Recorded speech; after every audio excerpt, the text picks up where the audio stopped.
Bom, então aqui o nosso main.ino seria o nosso arquivo principal. A gente chama a robot.h e a communication.h, que são as duas únicas que nós precisamos, né? Na robot.h a gente já chama o motor e o motor encoder. Na communication a gente já tem o Wi-Fi.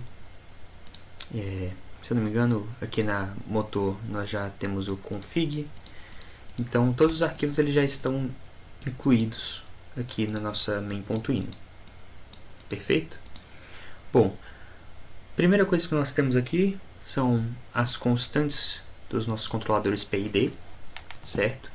Então a gente tem aqui o KP, o KI, o KD do motor esquerdo, o KP, KI, KD do motor direito, e aqui embaixo esse alfa e alfalf e alfar, esses dois aqui, que seria o alfa e o 1 menos alfa, para aplicar um filtro na parte derivativa.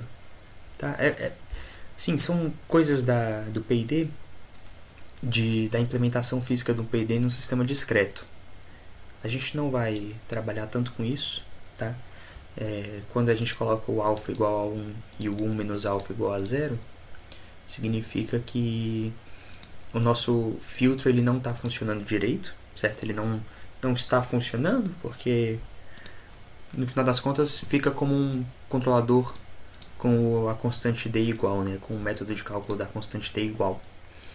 Eu vou falar sobre isso quando a gente for tratar da implementação de um PID sistema discreto, tá? Eu não vou falar sobre isso nessa aula, eu vou falar mais pra frente, mas só estou dando uma pincelada aqui do que é cada coisa. Assim como esse integral limite, como a integral é uma soma infinita, né? A gente satura essa soma em um valor limite para não deixar que o controlador estoure, né? Então aqui a gente tem uma integral limite igual para os dois controladores. Talvez a gente possa mudar isso daqui, como são controladores diferentes.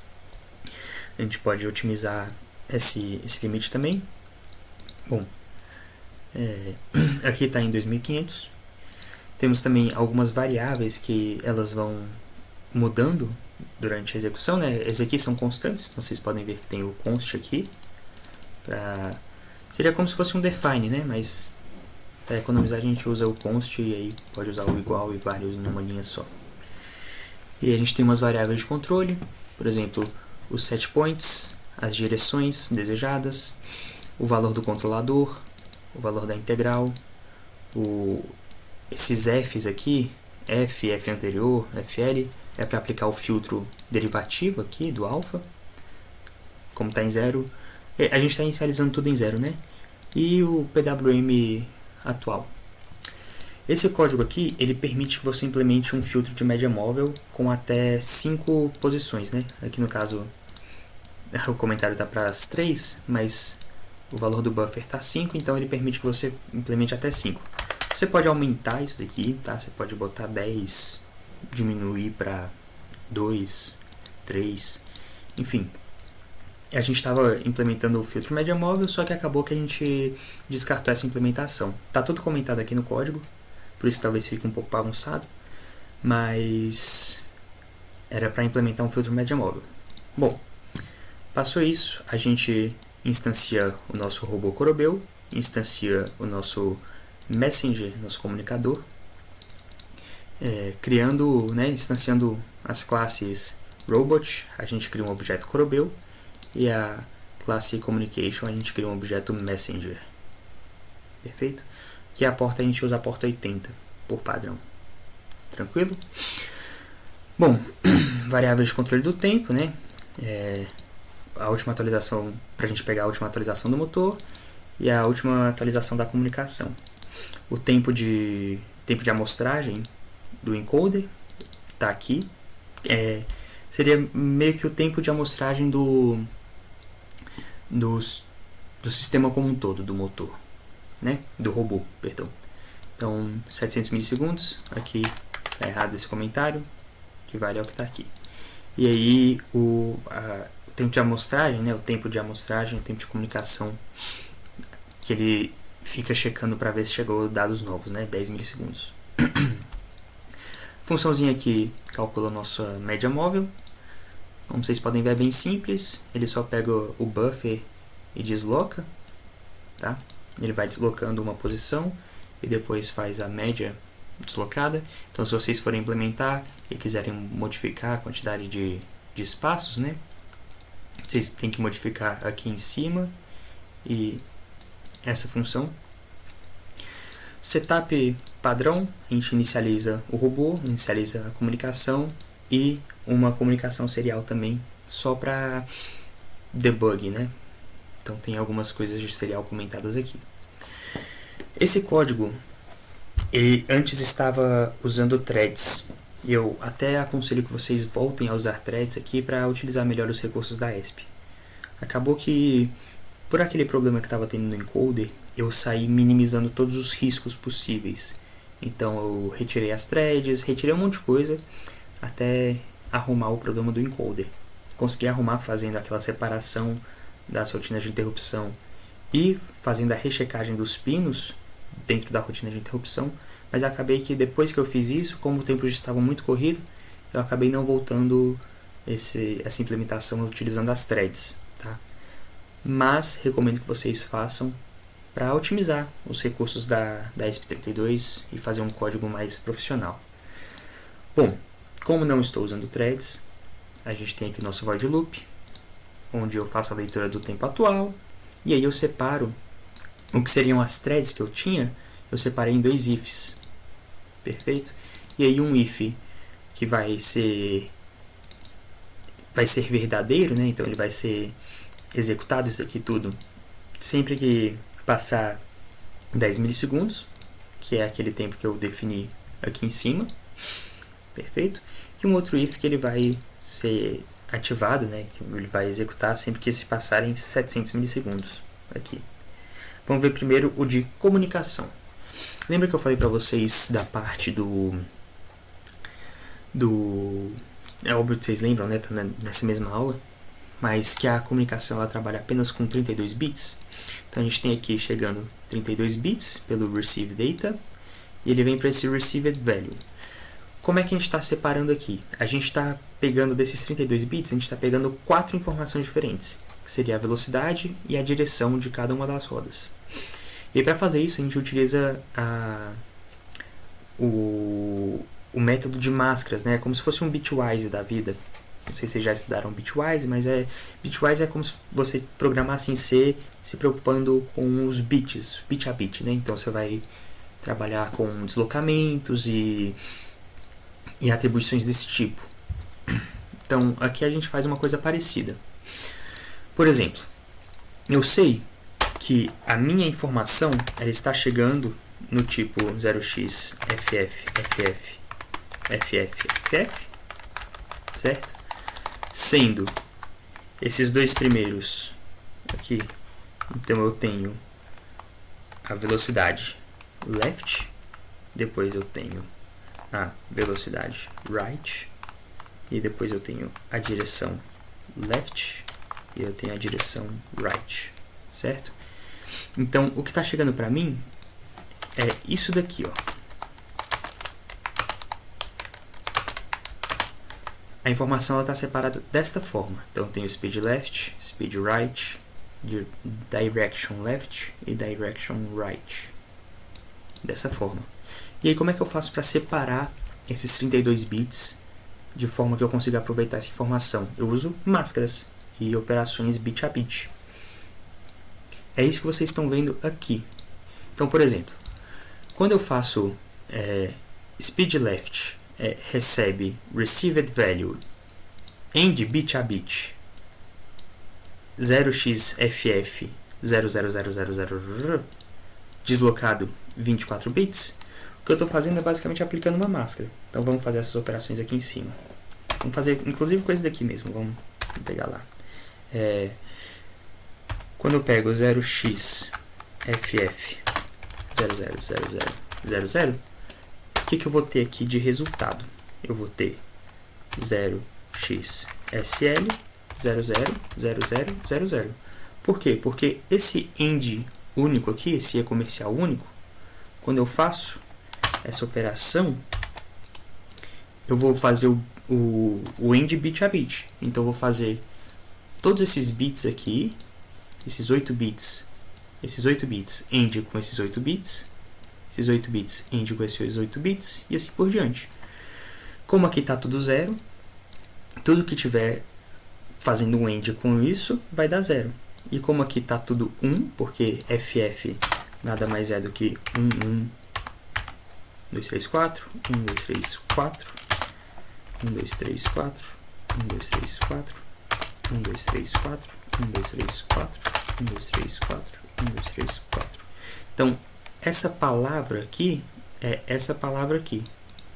E aí, como eu estou fazendo um AND de zeros aqui, tudo isso daqui está indo embora e vai me sobrar só isso daqui. Depois, o que eu faço? Desloco 24. Então, no final das contas, o que eu vou ter aqui embaixo é 0x000000SL, que é exatamente uma palavra de 8 bits, ou seja, 1 byte com a velocidade. Percebe? Então, isso daqui é a mesma coisa que 0xSL.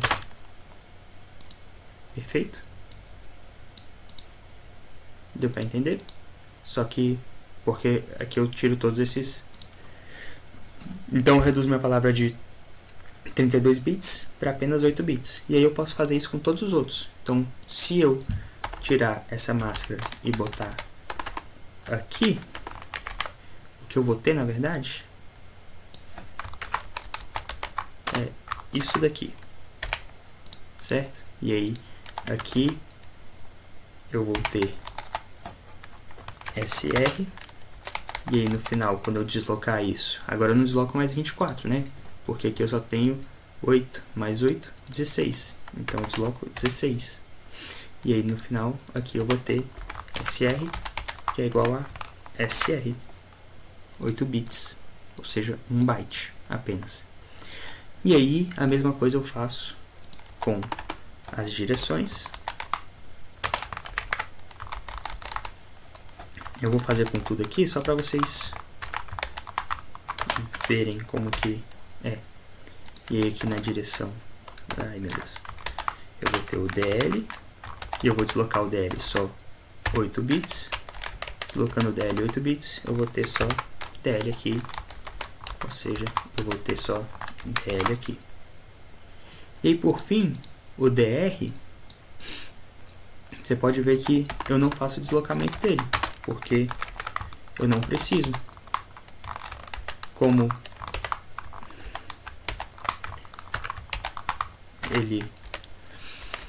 Como ele já está na posição inicial, eu não preciso deslocar. Então eu faço só isso, e aí eu tenho DR, que é igual a DR. É basicamente assim que eu separo os bytes de informação que eu tenho. Então eu tenho um byte para speed right, um byte para direction right, um byte para speed left, um byte para direction left. E aí esse meu speed right e left são os meus set points do meu controlador PID. Aqui eu tenho um serial print só para eu verificar que isso está realmente acontecendo, certo?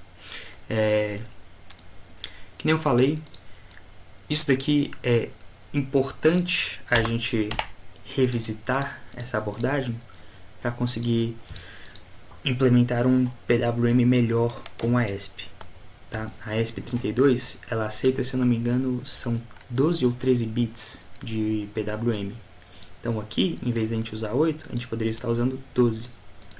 E aqui a gente teria que fazer o tratamento de dados diferente, tá? Não sei se a gente precisa mudar para de 32 bits, porque a gente pode só mudar essa máscara aqui e separar os dados de forma diferente, né? Talvez, enfim, ir trabalhando isso e testando, tá? É uma coisa que eu deixo de sugestão para vocês. A gente teria um controle mais preciso da velocidade, só que teria que ser feito toda a identificação de sistemas de novo. Vocês já vão ter que fazer de qualquer forma, né? Então, é isso aí. Primeiro ponto aqui. Agora, vamos para o controle dos motores. A cada 700 milissegundos, então, ele vai executar isso daqui. O que ele faz primeiro? Atualiza a velocidade lida pelos encoders. Então, ele vai fazer todo aquele cálculo que eu mostrei para vocês com os pulsos contados e vai pegar essa informação dos pulsos e salvar em variáveis, que seriam a medição atual. E aí perceba que eu tenho o meu setpoint e a minha medição. Então eu tenho o meu erro e eu posso aplicar o PID. Aqui, ó, que nem eu estava falando para vocês, comentado aqui está a parte da aplicação do filtro média móvel, tá? Esse filtro média móvel era para leitura, para tentar contornar um pouco do problema que estava dando nos encoders, mas isso daqui não foi uma boa abordagem. Nós podemos até apagar isso ou explorar isso depois. Bom, aqui eu começo o controlador PID, né? Isso daqui é o PID, o controlador do motor direito, perdão, e esse daqui é o do motor esquerdo. A lógica é basicamente a mesma, então eu vou explicar só um, tá? O cálculo do PID mesmo tá bem aqui. Então, isso daqui é o cálculo do PID, bem tranquilo, bem simples, bem enxuto. Eu só tenho algumas condições. Por quê? Todo motor DC ele precisa de uma corrente mínima para começar a girar.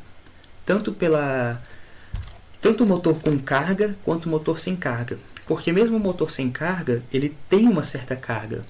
Imagina que você vai gerar um campo magnético através das bobinas, e esse campo magnético tem que ser forte o suficiente para atrair o rotor.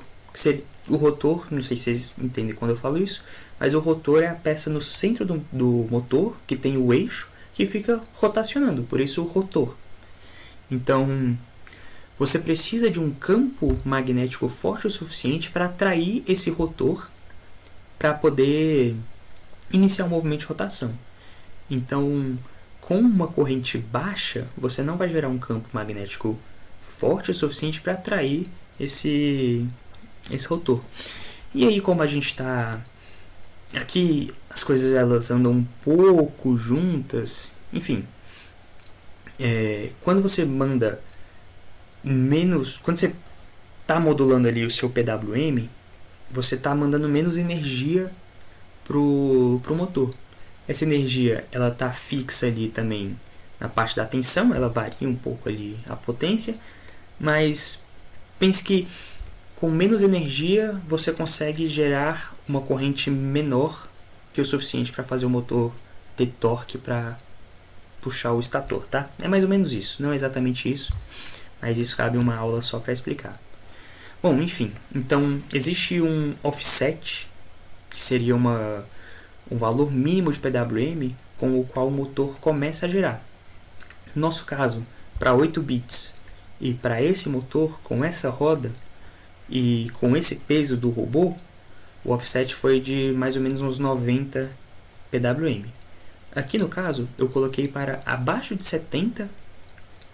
Quando o valor do setpoint for abaixo de 70, ele nem tentar girar o motor, tá? Porque 90, em alguns casos, quando o robô já está andando, se tiver em 90, ele ainda consegue continuar andando. Mas até 80 ele ainda consegue continuar andando se ele já estiver em movimento. Mas abaixo disso ele não consegue. Então eu botei que abaixo de 70 ele nem tenta. Ele só zera ali o motor, desliga ele. Por quê? Porque se eu ficar tentando energizar as bobinas, eu posso desgastar todo o meu circuito. Gastar a bateria, desgastar o motor, desgastar tudo, basicamente. Então eu prefiro manter ele desligado do que ficar desgastando. Você até pode tentar ligar ele com 70 para você ver. Você vai escutar um barulhinho das bobinas tentando energizar, né? Então eu botei isso daqui para desligar. Então eu tenho essa condição.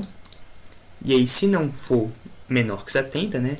Se for maior do que 70, ele executa o PID. calculando o erro, a integral com 0,7, que está justamente no tempo de amostragem, tá? Então, você tem uma integral discreta, você vai ter que multiplicar pelo tempo de amostragem. O tempo de amostragem é esse motor update interval em segundos, por isso 0,7 segundos. Certo? Então, eu tenho o integral, eu saturo a integral no entre mais e menos integral limite. Essa função constrain faz isso. Depois eu calculo o filtro da derivativa com o erro, né? Aqui, como o alfa é 1 e o 1 menos alfa é 0, vai ficar só essa parte aqui, que vai ser a derivativa normal. Eu calculo a derivativa dividindo ela pelo tempo de amostragem, e quando você faz...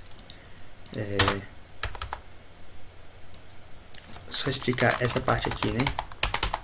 É só porque, como você tem que dividir 1.42, é exatamente 1 dividido por 0,7, tá? Então eu estou dividindo, quando eu estou multiplicando por essa constante, eu estou dividindo por 0,7. Eu faço isso porque multiplicar é muito menos custoso em termos de CPU, ciclos, né, do que uma multiplicação. Então eu já coloco a multiplicação aqui direto para ajudar o compilador. Então aqui eu faço o cálculo da derivativa e aqui eu faço o cálculo do PID, fazendo Kp vezes o erro, Ki vezes a integral e Kd vezes a derivativa. Por fim, eu faço um constraint do PID out, tá? Esse constraint eu estou fazendo entre 0 e 165, porque eu estou limitando meu PID entre 0 e 165. Eu faço isso justamente porque na hora de enviar para o motor, eu estou somando 70, que eu estou somando exatamente o offset que eu defini aqui em cima. Então, o mínimo vai ser 70, o máximo vai ser 235, eu acho. Acho que é isso. 235. Não estou usando até 255, tá? E aí eu mando pro meu motor.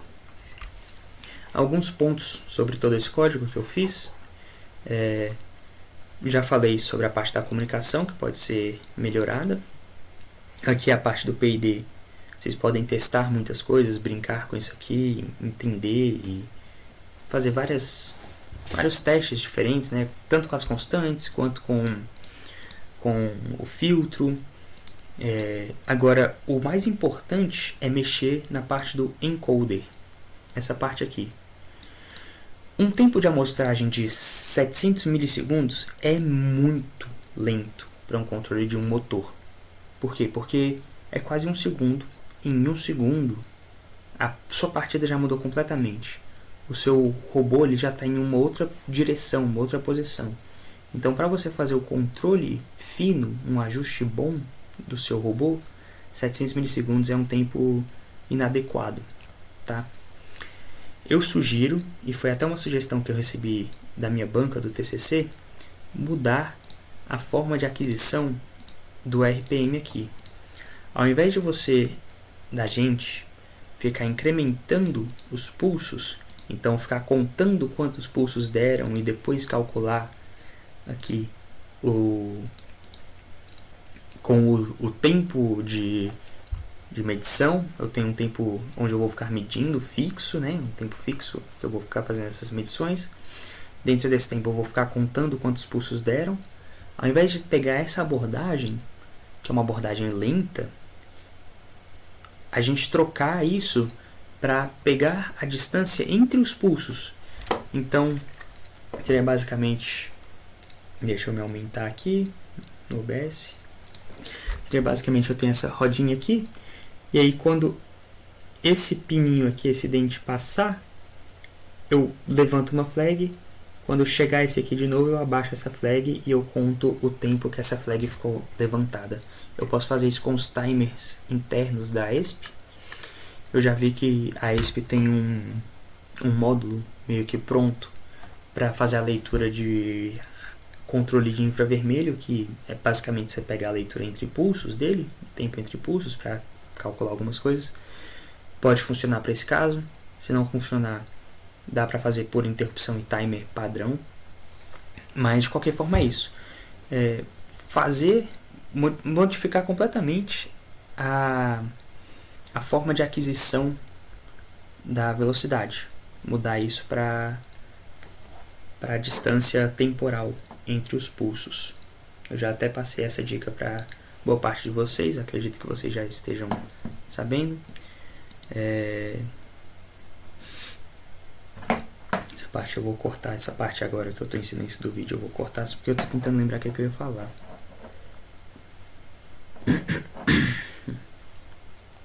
Lembrei, então vou começar agora.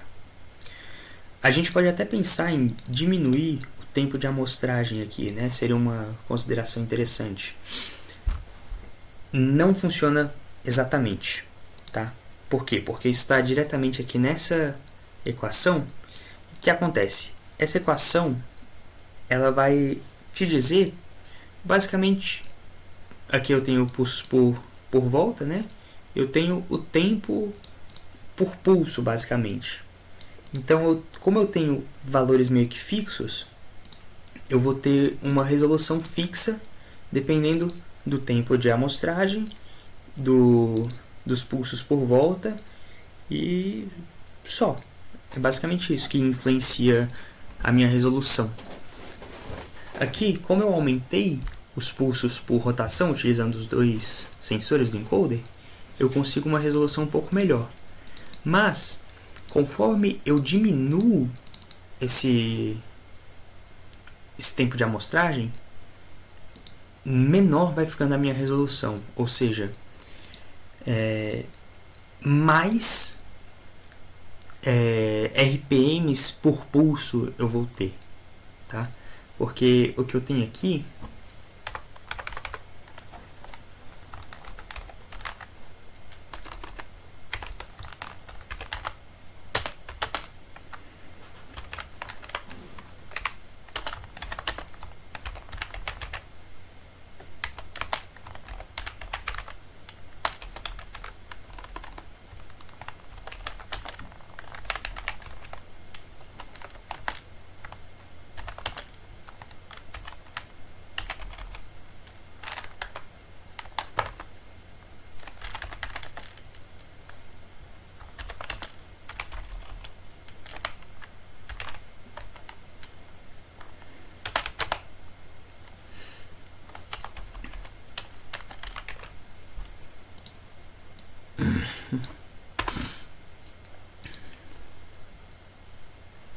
vou voltar agora. Bom, uma outra opção que eu acho que seria pensável, né, que seria uma ideia que surgiria, seria, vamos mexer aqui então no tempo de amostragem. Isso não funciona muito bem, tá? Por quê? Esse tempo de amostragem, o tempo de amostragem junto com os pulsos por resolução, né, os pulsos por volta, eles ditam diretamente qual que é a resolução mínima do meu encoder. O que seria isso? Quando eu dou só um pulso, o quanto de RPM isso vai gerar? Então, quando eu jogo 1 aqui, vamos fazer essa conta, né? Basicamente, seria 2 vezes 1 dividido por 48 vezes 60.000 dividido por 700. Então vamos fazer isso? Vamos ver quanto é que vai dar.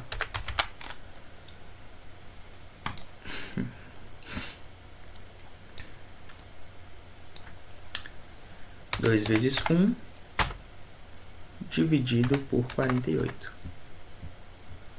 vezes 60.000 dividido por 700. Isso dá 3,57. Então, para cada pulso que eu dou, o meu encoder, a minha ESP, na verdade, acha que eu estou a 3,57 RPM. Então, quando eu dou 2 pulsos, ele vai achar que eu estou a 7, alguma coisinha. tá? Então, beleza. E se eu diminuir o meu tempo de amostragem? Então a gente fez que 2 vezes 1 dividido por 48 vezes 60 mil é 2.500. Então vamos pegar 2.500 e dividir por, sei lá, 500 milissegundos. 5. Putz. Então, com 700 milissegundos, eu tinha 3.57, 54. Agora, com 500 milissegundos, eu tenho 5. Então, conforme eu diminuo o meu tempo de amostragem, maior fica o meu RPM por pulso, né? Então, por exemplo, se eu pegasse 2.500 e dividisse por 100 milissegundos, daria 25. E se eu aumentar? Então, 2.500 dividido por 1 segundo, que seria 1.000. 2,5. Ó, beleza. Como é que eu faço para ficar com um pulso, 1 RPM por pulso, né? Eu pego 2.500 e divido por 2.500. Seria 2 segundos e meio de tempo de amostragem que eu precisaria ter para que a minha resolução fosse de 1 para 1. Entende? Então, perceba que esses valores, eles estão fixos e eles ditam o quanto que eu consigo ter de resolução, o quanto que o meu sistema consegue ser bom. Por isso que esse tipo de abordagem de ficar somando os pulsos, contando os pulsos e calculando o tempo, o RPM, com um tempo fixo, a partir dessa somatória desses pulsos, não funciona, porque o tempo de amostragem ele fica ou muito alto ou a resolução fica muito baixa. Entende? Então, esse eu diria que é o maior gargalo do nosso sistema de controle de velocidade e até mesmo de posição do nosso robô. É esse tempo de amostragem alto e esse método de aquisição de velocidade em RPM.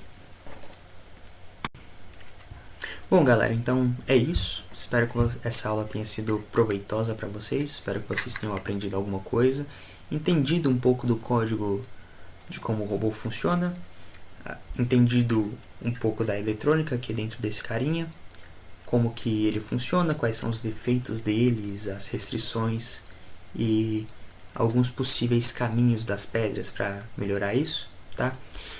Brinquem bastante com esse carinha, testem muitas coisas, façam ele ficar cada vez melhor, tá bom? Porque isso aqui é só a parte inicial, tá? Vocês vão conseguir fazer ele ficar sensacional. E é isso aí. Como sempre, né? Qualquer dúvida, sugestão, sugestário ou comentão, deixe aqui nos comentários. Links de apoio, o link pro GitHub eu vou deixar aqui na descrição do vídeo. Se vocês tiverem alguma coisa para tratar, me mandem mensagem no WhatsApp, no Instagram, por e-mail, mandem mensagem pro pessoal da Titãs, pros veteranos. É isso aí. Muito obrigado e até a próxima aula. Um beijo no coração e fui!